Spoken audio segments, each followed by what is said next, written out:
This is Wiley from Learn to Barbecue. Today we're tackling one of my all-time favorites, big meaty beef short ribs. When these are done right, they're more tender and flavorful than any steak you can buy. We're starting with 8 beautiful short ribs. We're going to get these into a pan, and for seasoning, I'm using the Pit Boss Lone Star Beef and Brisket Rub. Be generous with it. These thick ribs can handle a lot of seasoning, so make sure you get all sides covered. With the ribs seasoned, it's time to fire up the smoker. Today I'm using my Pit Boss Sportsman 1600 smoker. We're setting our temperature to 250 degrees Fahrenheit. That low and slow heat is what will break down all that connective tissue.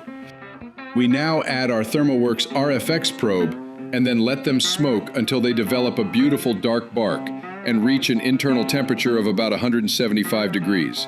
This is where all that great smoky flavor gets absorbed into the meat. And now for the hardest part of any barbecue, doing absolutely nothing. Just remember the golden rule, folks. If you're looking, you ain't cooking.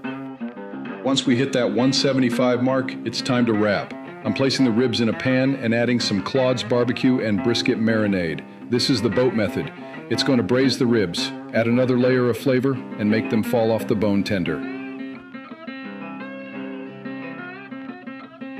All right, our bark is set perfectly. Now for the step that guarantees fall off the bone ribs. I'm adding the entire bottle of Claude's barbecue and brisket marinade to the pan.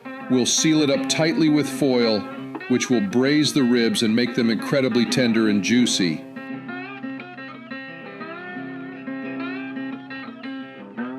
Back on the smoker they go. We're taking these all the way up to around 203 degrees Fahrenheit, or until a probe slides in with almost no resistance, just like warm butter. And now for what is always the longest hour of the day, the final wait. And here they are. We're pulling them off and bringing them inside. You have to let them rest for at least 30 minutes. This is a critical step that lets the juices redistribute through the meat.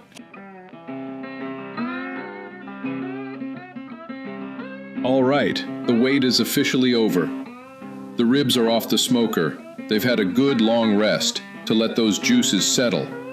And now it is time for the big reveal.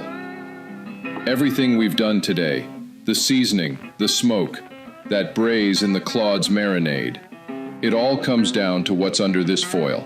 Let's take a look. Oh, just look at that. That is exactly what you want to see.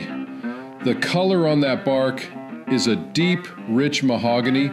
You can see how all that fat is rendered down beautifully. The meat is pulled way back from the bones, which is a classic sign of perfectly cooked ribs. All that marinade has created an incredible steaming au jus in the pan. That right there is a beautiful sight. Let's see how we did. We'll just slice this meat right off the bone. Look at that, perfectly rendered.